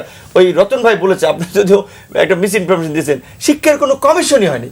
তাহলে কোন জায়গাটার সংস্কার? ওনাদের মননে মগজে কি ছিল? এখন আমরা বলতে বাধ্য হচ্ছি যে ওনাদের নাহিদ যেটা বলেছে যে অনেকে সেফ এক্সিট এবং আখের গোছাচ্ছে, এখন তো ইকুয়েশন মিলাই আমরাও দেখি তাই। এর ভাবছিলাম ভগবান, এখন দেখি তো আসলে এরা ভগবান তো দূরের কথা, অনেককে অসুরও বলতে হচ্ছে, কারণ তাদের বিরুদ্ধে যে অভিযোগ আমরা শুনতে পাচ্ছি, লুটপাট, স্বজনপ্রীতি, নিয়োগ বাণিজ্য, তদবির বাণিজ্য, নিজের বন্ধু বান্ধব সার্কেলের প্রতিষ্ঠানকে কাজ দেওয়া, এবং মাহফুজ তো পরিষ্কার করেছে যেখানে একটা ভাগ বাটোয়ারা হয়েছে, এবং আমাদের ছাত্র উপদেষ্টা বা মাহফুজরাও দায় আনতে পারে না। এবং তারা এটা ম্যানেজ করেছে ভাগ বাটোয়ারা, সেখানে সাকিবের অংশীদার নাই, দায় নাই, আমার দায় নেই। কারণ আমাদের কাছ থেকে এই যে 4-5টা মিটিং হয়েছে, এগুলো বলতে হবে জাতির সামনে, এগুলো শোনা দরকার। অনেকে বলতেছে না যে তার ওয়েট যদি কমে যায়, কারণ ওইখানে মিটিংয়ে যায়, দেখে জাতীয় নেতা ইউনূস সাহেবের সাথে মিটিং করে আইসা যদি বলে যে আমাদের কথা এই ঘোড়ার ডিমও শোনে নাই, কোনো মূল্যায়ন নেই, তাহলে তো তার দাম থাকবে না। এই কারণে বলেন আমরা যে মিটিং করলাম এই রাজনৈতিক দলগুলো, এগুলো শুধু ছিল ওই চা কফি খাওয়ার মিটিং, কোনো মিটিংয়ের কোনো সিদ্ধান্ত এক্সিকিউট হয় নাই, কারো আলোচনার কোনো, আমরা এই গত 1 বছরে যে সমস্ত আমাদেরকে ডাকা হয়েছিল দলে দলে মতে মতে যে ডাকা হয়েছিল, কোনো কিচ্ছুর বাস্তবায়ন আমরা দেখিনি, যে আমাদের আলোচনাগুলো তারা আমলে নিয়েছে। সাকিব ভাই, এই যে নূর যেগুলো বললেন যে আগামীতে যারা সরকার গঠন যাবে, এই জুলাই সনদে যে বিষয়গুলো সবাই একমত হলো, এগুলো যদি তারা বাস্তবায়ন না করে কিভাবে আপনি চ্যালেঞ্জ করবেন? প্রথম বিষয় হচ্ছে যে এই সরকার, অন্তর্বর্তী সরকার অভ্যুত্থানের উপর দাঁড়িয়ে গঠিত হয়েছে, আমরা সমর্থন দিয়েছিলাম, কিন্তু এইটা আনকন্ডিশনাল, নিঃশর্ত সমর্থন না। মানে নিশ্চয়ই তাদের যত রকম ব্যর্থতা আছে, তাদের দুর্বলতা আছে, সেগুলো আমরা সমালোচনা করব, চিহ্নিত করব, এবং সেটা করার চেষ্টা করছি অনেক জায়গায়। কিন্তু এই সরকার ঠিক ওই অর্থে আমাদের প্রতিপক্ষ না, যতক্ষণ পর্যন্ত এই সরকার একটা নির্দিষ্ট পথরেখায় গণতান্ত্রিক উত্তরণ করছে। আপাতত ফেব্রুয়ারির মধ্যে নির্বাচন, সংস্কার, বিচার প্রক্রিয়া, 3টা বড় দায়িত্ব তাদের আছে। সংস্কারের জন্য যেভাবে সাখাওয়াত সায়ন্ত বললেন এবং নুরুল হক নুরু বললেন, আমি তার সাথে একমত নেই। মানে আমি বেশ জোরের সাথে ভিন্নমত প্রকাশ করছি এই অর্থে যে, এবং আমি একটু সমালোচনাও করছি ঘোড়ার ডিম মৎস্যডিম্ব পরিবেশনে। আমি মনে করি বাংলাদেশে এটা একটা অত্যন্ত ঐতিহাসিক ঘটনা, মানে বেশ বাংলাদেশের ইতিহাসে এই ঘটনা বড় প্রভাব রাখবে এবং সত্যি সত্যি আমাদের ডিরেকশন চেঞ্জ করবে। রাজনৈতিক দলগুলো যে দাবি দেওয়া তোলে, সেই দাবি দেওয়া তো তোলেই, তারপর যখন তারা একটা বাস্তবায়নে যায় তখন ওইটার এক্সপার্ট কমিটি সংসদে যদি হতো, ধরুন ইলেকশন হয়ে যেত 3 মাসে, এইসব কোনো কমিশন হয়নি, তাহলে আমরাও কিছু সংস্কার প্রস্তাব তোলা হতো, সেই সংসদে নিশ্চয়ই সংস্কার প্রস্তাবের খুঁটিনাটি দেখে টেকে আইনগতভাবে একটা প্রস্তাব উত্থাপন হতো। সেই কাজটা এখানে আগে হয়েছে, যে প্রায় হোমওয়ার্ক শেষ, এবং এখানে আসলে মূলত এখন যেটা বাকি থাকবে যে এইটার একটা মূলত যাকে বলে আইনি ভাষা, মানে অর্থাৎ সংবিধানের সাথে সাযুজ্যপূর্ণ ভাষায় কোনো ত্রুটি বিচ্যুতি আছে না, সেইগুলো দেখার জায়গা হবে। কার্যত মূল প্রশ্নগুলো এসছে, এবং যেগুলো আমরা কনসেপচুয়ালি বলা হয়েছিল সেগুলোকে অনেক সুনির্দিষ্ট করে এখানে প্রস্তাব উত্থাপন করা হয়েছে। এবং এই রাজনৈতিক আন্দোলনকারী শক্তিসমূহ একসাথে বসে এই যে একটা প্রক্রিয়ার মধ্য দিয়ে ঐকমত্য হচ্ছেন, এত সোজা না ঐকমত্য হওয়া। মানে নূর নিজে উপস্থিত ছিলেন, সাখাওয়াত সায়ন্ত যেহেতু উপস্থিত ছিলেন না, হতাশা সেটা যে জায়গায় এসছেন, মানে এই যে আমাদের হয় মানে বিটুইন এক্সট্রিম আমরা থাকলে মানে আমার মনে হয় যে যথার্থ হবে না। আপনি হয় সবটা পেয়েছি, আমরা কিছুই পাইনি, এইরকম জায়গাতে আমাদের কোনো কালেই কখনোই এটা ঘটে না। আমাদের যেটা বাস্তবে দেখা দরকার, একটু বাস্তবসম্মত জায়গায় আসা দরকার, যে আমরা এই 84টার মধ্যে অনেকগুলো আছে যেগুলো সংবিধানের সাথে সরাসরি সংশ্লিষ্ট নয়, সেগুলো কিন্তু এই সরকার অধ্যাদেশের বদলে বাস্তবায়ন করবেন, এ নিয়ে সবার মধ্যে ঐকমত্য আছে। যেসব প্রশ্নগুলো সংবিধান সংশ্লিষ্ট, কেবলমাত্র সেই সব প্রশ্নগুলোই কিন্তু পার্লামেন্টে যেয়ে হবে। এবং আমি এটা বলবো যে পার্লামেন্টে যে ধরুন এখন এ কারণেই বলছি যে নোট অফ ডিসেন্ট যেটাতে ছিল, ধরুন 4 মূলনীতির প্রশ্ন, 4 মূলনীতির প্রশ্নে কিন্তু নোট অফ ডিসেন্টের যে জায়গা, সেই নোট অফ ডিসেন্টের জায়গা ওখানে এটা বলা হয়নি যে 4 মূলনীতি বাতিল হবে। বলা হয়েছে যে মূলনীতি অংশে 4টা বিষয় যুক্ত হবে, যেগুলো মুক্তিযুদ্ধের অঙ্গীকার ছিল, সাম্য, মানবিক মর্যাদা, সামাজিক ন্যায় বিচার, এবং তার সাথে আরেকটি বিষয় ধর্মীয় স্বাধীনতা ও সম্প্রীতি। এই 4টা বিষয় যুক্ত হবে। এখন ধরুন অনেক দল মনে করতে পারে আমি ক্ষমতায় গেলে 5th অ্যামেন্ডমেন্টে ফিরে যাব, সেটা তো তারা যেতে পারে, কিন্তু সেটা গেলেও কিন্তু তাকে এই 4টা রাখতে হবে। এই বিষয়ে যে ঐকমত্যের জায়গা সেইটুকু বলা হয়েছে। এখন কোনোটা বাতিল করে, কিন্তু এখন আপনি মূলনীতিতে আপনি ধরে নিয়েছেন মূলনীতি বাতিল করতে হবে। মূলনীতি আপনি যদি কোনো বাদও রাখতেন তাহলেও কিন্তু মূলনীতিকেও বাতিল করতে অধিকার রাখে, কারণ সে যদি ক্ষমতায় যে মনে করে আমি ফিফথ অ্যামেন্ডমেন্ট ফিরবো। এক্ষেত্রে বিএনপি এবং জামাত ইসলামী দুই দলই বলেছে যে তারা যদি ওখানে যায় দিল go back to fifth amendment. এখন এটা মানে তারা যেটাই করুক, এই যে চারটা বিষয় আমরা সাম্য, মানবিক মর্যাদা, সামাজিক ন্যায় বিচার এবং ধর্মীয় স্বাধীনতা সম্প্রীতি, এই চারটা বিষয় কিন্তু ওখানে রাখতে হচ্ছে। তো যাই হোক, আমি ফিরে আসি এই জায়গাতে যে আমরা যা যা অর্জন করেছি, যদি আপনি মাইনরলি প্রত্যেকটা জিনিসে দেখেন, এইটা বাংলাদেশে এমন একটা ঘটনা ঘটেছে যেটা খুব কম দেশের ইতিহাসে ঘটেছে, যেখানে ধরুন মানুষ একসাথে একটা সংবিধান তৈরি দীর্ঘ প্রক্রিয়ার মধ্যে দিয়ে করে। সেইটা বরং তুলনামূলকভাবে মার্কিন যুক্তরাষ্ট্রের সংবিধান বিতর্ক প্রায় বহু বছর ধরে চলেছে। তো এটা বিভিন্ন দেশে অনেকটা সময় নেয়, 1 বছর, 1.5 বছর, 2 বছর। সেইখানে আমরা তো ধরুন যদি প্রকৃত অর্থে আপনি আলোচনা বলেন, কিন্তু যে বিষয়গুলো একমত হলেন আগামীতে যারা সরকারে গেল তারা যদি এটা না মানে, সেক্ষেত্রে আসলে আচ্ছা সেক্ষেত্রে আসছি, এই আমরা যে অতি অল্প সময়ের মধ্যেই এখানে ঐকমত্যের জায়গাটা প্রতিষ্ঠিত হয়েছে। এখন না মানার জন্যই তো আইনি বাধ্যবাধকতা। আপনি গণভোটটা আনাই হয়েছে যে কারণে, গণভোট আগে হবে না পরে হবে তাতে একই ফলাফল। যদি আপনি জাতীয় নির্বাচনে আগেও গণভোট করেন তাতেও যা ফলাফল, জাতীয় নির্বাচনের দিনেও করলে একই ফলাফল। এই কারণে আমরা মনে করি যে আলাদা আলাদা করতে গিয়ে ঝুঁকি নেওয়ার দরকার নেই। একই দিনে গণভোট করলে টার্ন আউটের সমস্যা থাকবে না, এবং আমরা মানে কি বলে অতিরিক্ত খরচ কিংবা পরবর্তীতে জাতীয় নির্বাচন হয় কিনা সে আশঙ্কা, এইগুলো কোনোটার মধ্যে আমরা পড়বো না। কি হবে গণভোটের মধ্যে দিয়ে? প্রথম তো হচ্ছে যে এইটা আগামী আইনসভার জন্য একটা বাধ্যতামূলক জায়গা হচ্ছে, যে এই যা আপনি এগ্রি করলেন সেখানে আপনি সেটা আপনার দলের জন্য এটা একটা বাধ্যবাধকতার জায়গা তৈরি হচ্ছে, এবং আইনসভার জন্য অ্যাজ এ হোল বাধ্যবাধকতা তৈরি হচ্ছে। আইনসভা আরও অনেক কিছু করতে পারবে। আপনি অনেক সময় বলা হয়ে থাকে যে একটা পার্লামেন্ট আরেকটা পার্লামেন্ট বাইন্ড করতে পারে, এখানে বাইন্ড করা হচ্ছে না, বলা হচ্ছে এইটা আপনাকে করতে হবে, বাকি আপনি আরও কি কি করতে পারবেন সেটা করবেন। আর প্রথমত এটা কোনো পার্লামেন্ট করছে না, এটা আপনি পলিটিক্যাল পার্টি একটা এগ্রিমেন্টের জায়গাতে করছে। 2 নম্বর হচ্ছে যে আপনি সেই সংসদকে ওই ক্ষমতাও দিচ্ছেন যে ক্ষমতা বলে আপনি যে অ্যাডাপ্টেশনটা করছেন এইটা আর কোর্ট এটাকে সংশোধনী আকারে চ্যালেঞ্জ করতে পারবে না। কোর্ট কি করে? ধরেন যখন আপনি একটা গণপরিষদ করেন, আপনি একটা নতুন সংবিধান প্রণয়ন করেন, আমাদের দেশের ইতিহাসে বলি 72 সালে যে সংবিধান প্রণীত হয়েছে, কোর্ট কি বলেছে যে এইটা ঠিক হয়নি তোমার? সেটা বলার কিন্তু কোর্টের দেখতে নেই, কারণ এটা জনগণের অভিপ্রায়। এই যে আমরা যে সনদটা তৈরি করছি, এটা যে অ্যাডাপ্টেশন যতটুকু হবে এটা জনগণের অভিপ্রায় আকারে যাবে, ফলে এটা কোর্ট এটাকে 18th amendment, 17th amendment, 19th amendment, 13th amendment এইভাবে যে সে চ্যালেঞ্জ করে কখনো বাতিল করে কখনো রাখে। 13তম বাতিল হয়ে গেছে, এখন 15তম বাতিল হয়ে গেছে। এটা যাতে ভবিষ্যতে এই জুলাই জাতীয় সনদে যা আমরা এগ্রি করেছি সেইটা যাতে পিপলের অভিপ্রায় হিসাবে কনস্টিটিউশনে অ্যাডাপ্টেড হয়, সেইটার জায়গাটা চ্যালেঞ্জ করা যাবে না। এটা চ্যালেঞ্জ না করার জন্য তাকে ওই কনস্টিটিউয়েন্ট পাওয়ারটা দেওয়া হচ্ছে। কিন্তু পট পরিবর্তন হলে তো আসলে চ্যালেঞ্জ হয় কোথায়? যে কোনো পট পরিবর্তন হলে যদি আগামী 20 বছর, ওরে বাবা, তাতে আপনি বিপ্লব করলেও সব চ্যালেঞ্জ হবে। আপনি অত বড় রুশ বিপ্লব উল্টে দিয়েছে না, আপনি অত বড় বহু দেশের বিপ্লব উল্টে গেছে না, সেটা যেতে পারে কোনোদিন। যদি ধরেন এখানে যেটা সাধারণত হয় যে কেউ যদি এমন একটা সরকার ক্ষমতায় আসে যারা এই জুলাই আন্দোলনের পুরো অ্যাসপিরেশনের বিরুদ্ধে অবস্থান করে, তারা এসে তো সবকিছু উল্টে দিবে, কারণ রাষ্ট্র তো চলে ভাই একটা কোয়ার্সিভ পাওয়ারের ভিত্তিতে। তো সুতরাং সেই জায়গাতে জনগণের কোয়ার্সিভ পাওয়ার কিনা, সেই ক্ষমতাটা, সেই শক্তিটা জনগণের মধ্যে থেকে আসছে, সেটা খুব গুরুত্বপূর্ণ। আমরা এই অভ্যুত্থানে জনগণের ক্ষমতা দেখেছি, এবং সেইটা দিয়ে প্রকাশ এবং আকাঙ্ক্ষা হিসাবে আগামী সংসদে সেটা বাস্তবায়ন হবে। সেটা নির্ভর করবে যে কথাগুলো যে আগে বললেন না, যে ভবিষ্যৎ সরকার যদি 1.5 বছরের মধ্যে ঠিকঠাক মতো কোনো সিগনেচার ওয়ার্ক করতে না পারে, কোনো সমস্যার সমাধান না করতে পারে, আজকে একটা এই শ্রমিকের দাবি নিয়ে যাই, কি আউটসোর্সিং কর্মচারী, কি দৈনিক মজুরি ভিত্তিক কর্মচারী, আজকে শিক্ষকরা ওখানে দিনের পর দিন পড়ে আছে। আমরা অন্তত এইটুকু ভেবেছিলাম যে 31 দফায় এতগুলো দল বলে দিল, ইনক্লুডিং বিএনপি, বড় পার্টি, যে আমরা বাজেট কি বলে জিডিপির 5% শিক্ষা খাতে এবং আরও 5% স্বাস্থ্য খাতে দেবে। এটা এগ্রিড পজিশন, আমাদের 6% দাবি ছিল। এখন মানে আপনি অন্তত 5% এইবারে না পারেন, আপনি তো একটা দৃষ্টান্ত স্থাপন করতে পারতেন শিক্ষা খাতে একটা বাজেট বরাদ্দ করে, যে বাজেট থেকে আমরা আজকে শিক্ষক, যে শিক্ষাকে যদি আপনি উন্নতি করতে চান, যে শিক্ষাটা দেবে তার তো উন্নতি লাগবে। এই শিক্ষকরা রাস্তায় পড়ে, রোদে পড়ে, বৃষ্টিতে ভিজে কি বলবে, বাড়ি ভাড়া চাচ্ছে, কি সেই জায়গাটা দেওয়ার ক্ষমতা আপনার থাকছে না।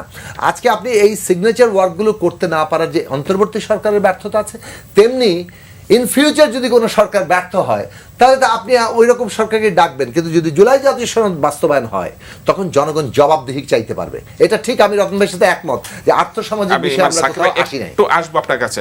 আর রতন ভাই, এই জুলাই সনদের মাধ্যমে তো আমরা আসলে আশা করেছিলাম যে একটা জাতীয় ঐক্যটা খুব দৃঢ় হবে।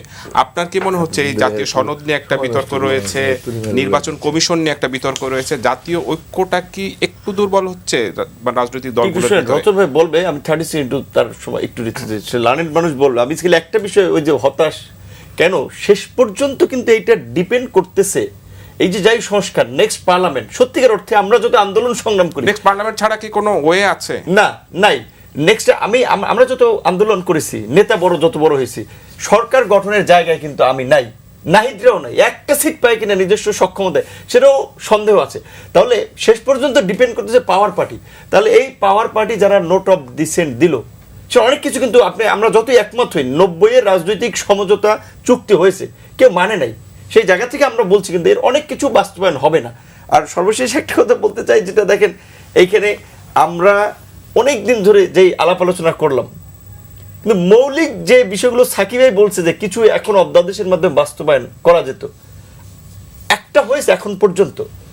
ওই কারণে আমাদের আসলে ক্ষোভটা অনেক ক্ষেত্রে হবে আশাবাদী। ফর ইলেকশন এগুলো বাস্তবায়ন করার কথা। এখানে যেটা গুরুত্বপূর্ণ বিষয় যে আমরা কি ঐক্যমত্য প্রতিষ্ঠা করার জন্য নিয়তটা আমাদের ঠিক ছিল, নাকি ঐক্যমতের নামে দীর্ঘদিন সময় ক্ষেপণ করব সেটা আমাদের নিয়ত ছিল?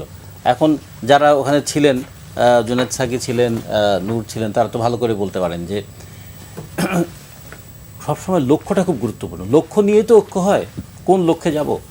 যদি হতো যে আমরা সুনির্দিষ্ট 5টা কিংবা 6টা বিষয়ে ঐক্যমত তৈরি করব, এটা কিন্তু খুব কঠিন ব্যাপার ছিল না। কিন্তু যখন আমি এত বড় একটা প্যাকেজ করে ফেলেছি, তখনই একটা সন্দেহ তৈরি হয়েছে। এটা সময় ক্ষেপণ করব, বিরক্তি উৎপাদন করব, বিরোধ তৈরি করব, এবং শেষ পর্যন্ত গিয়ে বলবো ভাই আর পারলাম না, এবং সংস্কারকে একটা গালিতে পরিণত করব। গাড়িতে পরিণত করব। এই জন্য আমি বললাম যে আপনি বললেন যে এটা কি পারা যেত, অবশ্যই যেত, সেটা যায়নি। তারপর বলল শেষ কোথায় হবে আমরা কিন্তু তা জানি না। আমরা স্বাক্ষরের পরেও আবার বলা হলো আরও 15 দিন সময় বাড়িয়ে দেওয়া হলো। তার মানে এই যে ফ্লেক্সিবিলিটি, কখনো কখনো নমনীয়তাটা খুব ভালো, কিন্তু যদি অতি নমনীয় হয়ে যায় তাহলে কিন্তু সেটা বুঝতে হবে এটার উপর নির্ভর করা যায় না, এটার উপর কোনো ভর করা যায় না। আচ্ছা, আর একটা বিষয় যেখানে খুব গুরুত্বপূর্ণ বিষয়, যে ধরুন কিছু কিছু কথা আমাদের কানে লাগে। স্বাক্ষর দিনের বললাম আমরা বর্বরতা থেকে সভ্যতার দিকে আসলাম। তা গত 55-53 বছর কি আমরা একটা বর্বর যুগে ছিলাম? এখন এই যে কথাগুলো যখন হয় তখন তার মধ্যে হয়তো উচ্ছ্বাস থাকে, কিন্তু উচ্ছ্বাসের সঙ্গে সঙ্গে কিন্তু অপমানও থাকে। তাহলে এটা খেয়াল রাখতে হবে যে আমাদের বলতে হবে যে আমরা একটা স্বেচ্ছাচারী ব্যবস্থা ছিল, জনগণের উপর কী দমন পীড়ন ছিল, সেখান থেকে আমরা অগণতান্ত্রিক ব্যবস্থা থেকে গণতন্ত্রের উত্তরণের দিকে যাচ্ছি, আমরা অনাস্থার সমাজ থেকে একটা আস্থার সমাজে উন্নীত হওয়ার দিকে যাচ্ছি, আমরা মানুষের উপর নিপীড়নের জায়গা থেকে মানুষকে মর্যাদা দেওয়ার জায়গায় যাচ্ছি। এরকম কত কথা বলা ছিল না? কিন্তু এই যে connotation, it is very important. কী দৃষ্টিতে আমরা দেখি যে আমি এমন একটা মানুষ যে আমি আপনাদেরকে কিন্তু সভ্য বানালাম, এটা কিন্তু খুব ভালো জিনিস হলো না। তারপরে ধরুন আর একটা জিনিস আমাদের খেয়াল করতে হবে, অধ্যাদেশ কি কোনো আইন? আচ্ছা, অধ্যাদেশের ভ্যালিডিটি কী? নেক্সট পার্লামেন্ট পর্যন্ত। পার্লামেন্ট কিন্তু যদি আবার আইন করতে হয় তাহলে পার্লামেন্টে আবার আইন করতে হবে। ফলে একটা অধ্যাদেশ হচ্ছে অন্তর্বর্তীকালীন সময়ের কাজ। ফলে অধ্যাদেশের উপর অত বেশি জোর দেওয়া উচিত নয়, এবং অধ্যাদেশ টেকেও না শেষ পর্যন্ত। তাহলে আমাদের যেটা দরকার ছিল সবচেয়ে বড় যে কমিটমেন্ট, যেমন 71-এ আমাদের কমিটমেন্ট কী ছিল? সাম্য, মানবিক মর্যাদা, সামাজিক সুবিচার। এই জন্য বারবার আমরা বলেছি যে এই যে তোমরা রাষ্ট্র 52 বছর এটা করো নাই, তার মানে রাষ্ট্রকে অ্যাকিউজ করার জন্য 71 আমাদের কাছে একটা বিরাট হাতিয়ার। এবং 71 ছিল আওয়ামী লীগেরও একটা গলার কাটা। আওয়ামী লীগ যতই মুক্তিযুদ্ধের চেতনায় ব্যবসা করুক না কেন, যখনই বলতো আচ্ছা তুমি সাম্যের পরিবর্তে তো অসাম্য তৈরি করেছো, মানবিক মর্যাদার পরিবর্তে মানবিককে অপমান করছো, তার মানে আওয়ামী লীগকে ধরার জন্য এটা ছিল। 90-এর আমরা গণতান্ত্রিক আন্দোলনের যখন ছিলাম তখন আমরা বলেছিলাম 3 জোটের রূপরেখা কোথায়? রূপও নাই, সেই রেখাটাও মুছে গেল। তো এগুলো আমরা বলেছি না? এখনও 24-এর পরে 25-এ আমরা কী বলবো? বৈষম্য বিরোধী আন্দোলন হয়েছিল। এই শুধুমাত্র শেষের 1 বছরের হিসাবটা যদি দেখি, যে ওই 2024 সালের সেপ্টেম্বর থেকে 2025 সালের জুন পর্যন্ত বাংলাদেশ ব্যাংকের হিসাব অনুযায়ী নতুন কোটিপতি হয়েছে 10,317 জন। এবং এই কোটিপতিরা কিন্তু যারা অনেক কোটিপতি হয়েছে, যার কথা একটু ইঙ্গিত দিয়েছে নূর খুব সাহসের সঙ্গে অনেকগুলো কথা বলেছে এখানে, তো তারা কিন্তু কেউ ব্যাংকে টাকা রাখে নাই, তারা তা সত্ত্বেও 10,000 কোটিপতি হয়েছে। আবার আরেকদিকে 26% নিচে দারিদ্র্যসীমার নিচে আছে। আমরা না বৈষম্য দূর করবার জন্য কমিটমেন্ট করেছিলাম। এই একটা বছরে কি আমরা এইটুকু বলতে পেরেছি যে উপদেষ্টা পরিষদের সদস্যরা তারা প্রত্যেকেই তাদের আয়ের একটা হিসাব দিয়েছেন, সম্পদ বিবরণী দিয়েছেন? দেন নাই। তাহলে এগুলো তো দৃষ্টান্তটা তৈরি করতে হবে কোনো না কোনো সময়, একটু উপর থেকে তো দৃষ্টান্ত তৈরি করতে হবে। এগুলো অনেক কিছুর কারণে যে সংশয়টা তৈরি হয়েছে, সেই সংশয় দূর করার একটা সুযোগ আমাদের কাছে ছিল, সেটা হলো ঐকমত্য কমিশন। এখনও আমরা মনে করি যে হ্যাঁ, আমরা আমাদের বাসদ এখানে আমরা স্বাক্ষর করি নাই, কিন্তু আলোচনা তো করেছি, আমরা অনেকগুলো বিষয়ে আমরা একমত হয়েছি। সেগুলো নিয়ে একটা সুষ্ঠু, অবাধ, গ্রহণযোগ্য নির্বাচন হোক। নির্বাচনের পর যারা আসবে তারা জনগণের কাছে দায়বদ্ধ থাকবে, এই কমিটমেন্টগুলো তাদের কাছে থাকবে। আপনারা একদিন একটা রক্ত দিয়ে অভ্যুত্থান করেছিলেন এবং একটা খুব দুঃখজনক ঘটনাও আমাদের কালের সাক্ষী হয়ে থাকবে। যারা বুলেটের সামনে দাঁড়ালো, পুলিশি নিপীড়ন ভোগ করলো, আর যেই দিন সনদ স্বাক্ষর হবে সেদিন তারা আবার পুলিশের কাছে নির্যাতিত হলো। কেন এটা হলো? তাদের কথা তো অ্যাকসেপ্ট করলেন, তাহলে 11টার সময় কেন অ্যাকসেপ্ট করলেন না? কেন তাদেরকে পিটিয়ে তারপরে আবার অ্যাকসেপ্ট করাতে হলো? তার মানে এই যে একটা কিন্তু চিহ্ন রেখে দেওয়া হলো যে একদিন যাদের রক্তে আমরা অভ্যুত্থান হয়েছে বলে গর্ব করি, তাদেরকে আবার রক্তাক্ত করে আমরা স্বাক্ষর করেছি। এগুলো কিন্তু খুব ভালো কোনো দৃষ্টান্ত হলো না। তারপরে আমরা মনে করি যে আগামীতে যারা নির্বাচিত হয়ে ক্ষমতায় আসবেন, শেষ পর্যন্ত একটা পার্লামেন্ট, সেখানেই তো সব কিছু করতে হবে। সেটা আইন বলি, আমাদের সংবিধান পরিবর্তন বলি, অথবা নতুন যাই করি না কেন, সেই তো করতে হবে। যারা আসবেন তাদের কাছে দায়বদ্ধ থাকার জন্য আমাদের এই কমিটমেন্টটা কাজে লাগবে। কমিটমেন্টটা আসলে খুবই জরুরি। মানে সায়ন্ত ভাই, একটু অন্য প্রসঙ্গে একটু যেতে চাই যে নির্বাচন কমিশনের সাথে এনসিপির প্রতীক নিয়ে একটা আসলে বাকবিতরটা হচ্ছে, বেশ কয়েকটা বৈঠকও হয়েছে। আজকে নাসিরুদ্দিন পাটোয়ারি এনসিপি নেতা বলেছেন যে নির্বাচন কমিশনে আসলে একটা গনিমতের মাল হয়ে গেছে, এখানে সেনাবাহিনীর একটা পার্ট রয়েছে, বিএনপির একটা পার্ট রয়েছে, জামাত, মানে একটা ভাগ বাটোয়ারের একটা জায়গা নির্বাচন কমিশন। নির্বাচন কমিশনটাকে আসলেই গনিমতের মাল? আপনি যেই নেতার নাম বললেন, ওই তরুণ নেতা আর আরও 2-1 তরুণ নেতা আছে, এই দলটিকে তাদের এই অগ্রহণযোগ্য শব্দ চয়নের মাধ্যমে এই দলটিকে সাংঘাতিকভাবে বিতর্কিত করেছে। আমি সহ আমার মতো অনেকেই শুরু থেকে এই দলটির খুব ওয়েল উইশার ছিলাম। এখনও মনে হয় যে একটা পরিবর্তনের রাজনীতির পথে তারা হাঁটতে পারে এবং অনেকের আকাঙ্ক্ষাও আছে। এই দলের কিন্তু পড়াশোনা জানা, খুবই ভালো তার্কিক, তাত্ত্বিক জ্ঞান সমৃদ্ধ এরকম অনেক তরুণ নেতা কিন্তু এই দলে আছে। কিন্তু যাদের ভয়েসটা সামনে আসছে তার মধ্যে একজন হচ্ছে আপনি যার নাম বললেন, ওই ভদ্রলোক, আর 2-1 তাদের যেই শব্দ কলিজা ছিঁড়ে ক্ষমতায় আসার আগেই রাস্তায় ফেলে রাখতে চায়। এই গনিমতের মাল, জিয়াউর রহমানকে নিয়ে কটূক্তি করা, এই যে শাপলা না দিলে কমিশনই থাকবে না, এইসব হুমকি ধামকির কথা মানুষ কিন্তু এখন শুনতে চায় না। বড় দলগুলোর যেসব নেতারা এইসব বলছে তাদের কথায় বড় দলগুলোর পর্যন্ত ক্ষতি হচ্ছে, আর এটা তো ছোট দল, এই জিনিসটা মাথায় রাখে না। ফলে এইটা নিজেদের রাজনীতির স্বার্থেই করতে হবে। এবং এনসিপির এই যে জুলাই সনদে সিগনেচার করতে না যাওয়াটা তাদের একটা ঐতিহাসিক রাজনৈতিক ভুল হলো এবং নিজের একটা আত্মবিধ্বংসী সিদ্ধান্ত ছিল। সেটা জামায়াতের প্রতারণার ফল হোক আর নিজেদের ভুল সিদ্ধান্ত বা নির্বুদ্ধিতার কারণে হোক, সেটা হয়ে গেছে। ঠিক একইভাবে আমার মনে হয় শাপলা প্রতীক নিয়ে বাড়াবাড়িটাও তাদের কোনো বেনিফিট দেবে না, শেষ পর্যন্ত শাপলা তারা পাবে না, এটা ধরে নেওয়া উচিত। কারণ হচ্ছে এখন তাদের চাপের মুখে নতুন করে যদি এই কমিশন শাপলাটাকে তালিকা আনতে চায়, তাহলে কমিশন আবার বিতর্কিত হয়ে পড়বে যে চাপের কাছে নথি স্বীকার করলো। দ্বিতীয় পদক্ষেপে কমিশন আর একটা বিতর্কের জন্ম দিবে বা বিপদে পড়বে যে নাগরিক ঐক্য প্রথম আবেদন করেছে, তাদের না দিয়ে এদের দিলে আবার বলবে যে এই যে বাধ্য হয়ে এদের প্রেসারের কাছে নতি স্বীকার করলো নির্বাচন কমিশন, আর বঞ্চিত করলো আগে দরখাস্তকারীকে। ইভেন সেখানে যদি নাগরিক ঐক্য এটাকে আনুষ্ঠানিকভাবে প্রত্যাহারও করে নেয় এই আবেদন, যে আমাদের আপত্তি নাই, যেটা মান্না ভাই একবার স্ট্যাটাস দেওয়া কিছুক্ষণ পরে আবার পরিবর্তন এডিট করে আবার বলছেন যে হ্যাঁ আমার আপত্তি আছে এবং আমি প্রতিবাদ করব, এটা আমাদের প্রাপ্য। তো তারা যদি এটা আনুষ্ঠানিকভাবে আবেদনটা প্রত্যাহার করে নেয় তাহলেও এটা একটা খারাপ ইনস্ট্যান্স হিসেবে থাকবে যে এনসিপির চাপের কাছে বাধ্য হয়ে এটা করতে বাধ্য করেছে। ফলে এনসিপি শাপলা নিয়ে যত বাড়াবাড়ি করবে তত তাদের আরেকটা ক্ষতির কারণ হয়ে দাঁড়াবে এইটা।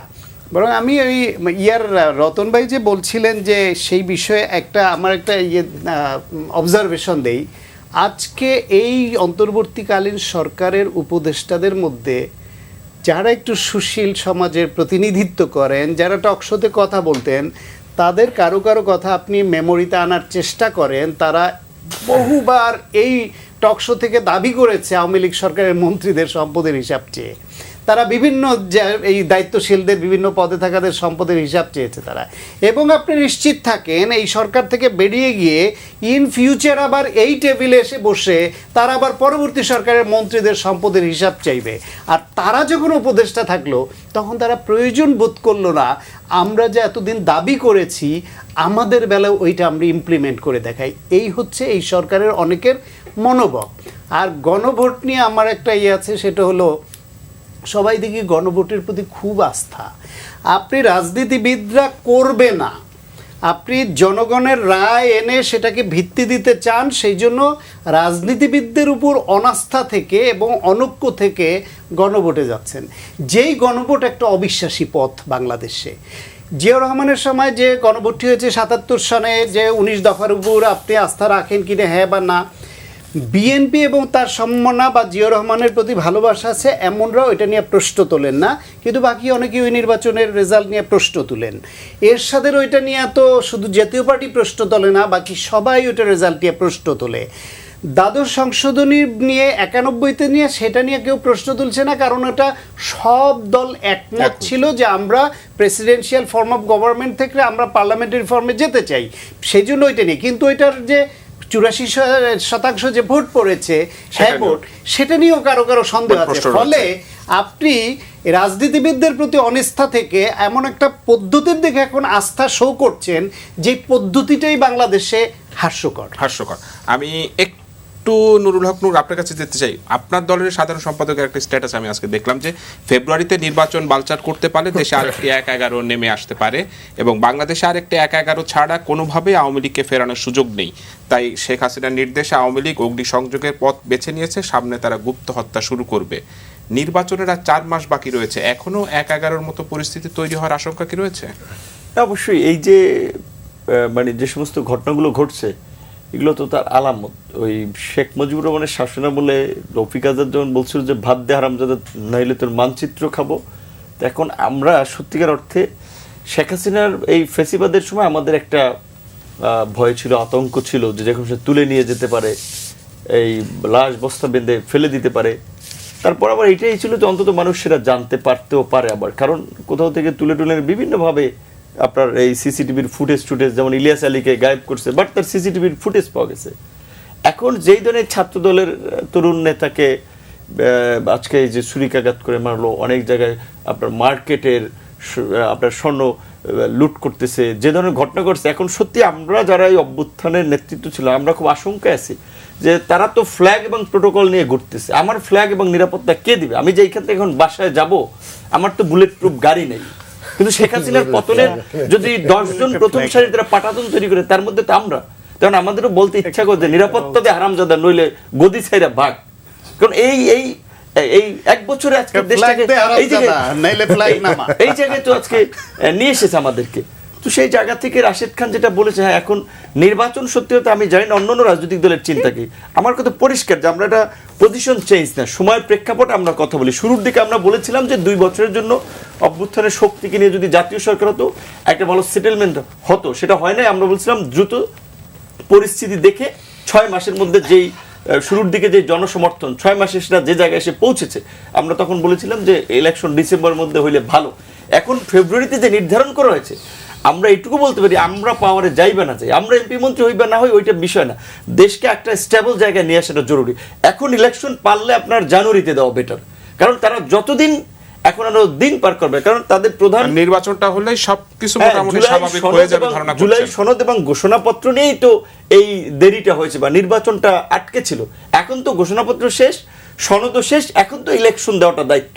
তো ইলেকশনের আগে বিশেষ করে এই সরকার ইলেকশন দেওয়ার বৈধতা আছে কিনা, তারা পারবে কিনা সেটা নিয়ে তো একটা বিতর্ক আছে। সেই ক্ষেত্রে আমার মনে হয় যে সবচেয়ে ভালো দেশের জন্য, ভবিষ্যতের জন্য আদালতের রায়ে যে কেয়ারটেকার আপনার আপনার যেটা ব্যাক করার সুযোগ আছে, রিভিউতে যেটা আছে, আদালতের একটা পরিষ্কার ডিরেকশনের মাধ্যমে কেয়ারটেকারকে ইমপ্লিমেন্ট করে, সেটা হোক এই সরকারই কেয়ারটেকারে টার্ন করুক, তারপরে একটা ইলেকশন যাওয়া দরকার। কারণ এই সরকার ইলেকশন করতে পারবে কিনা সেটা কিন্তু ক্রাইসিস আছে বা সামনে প্রশ্ন তোলার জায়গা আছে। আমার সময় একেবারেই শেষ। আপনাদের চারজনকে অসংখ্য ধন্যবাদ। দর্শক, এতক্ষণ দেখছেন পাবলিক পার্লামেন্ট অনুষ্ঠান। আজকের মতো এখানেই শেষ করছি। সবাইকে ধন্যবাদ।